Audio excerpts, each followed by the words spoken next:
St. Joseph Healthcare honored two Bangor greats today.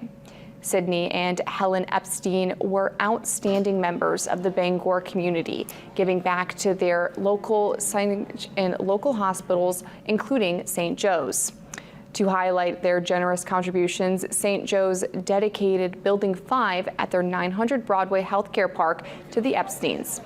The building, built in 2014, is 22,000 square feet and provides ample room for additional offices for providers and patients.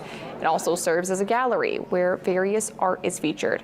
At the celebration today, professionals and the Epstein's eldest daughter spoke of the couple's accomplishments and their connections to the hospital.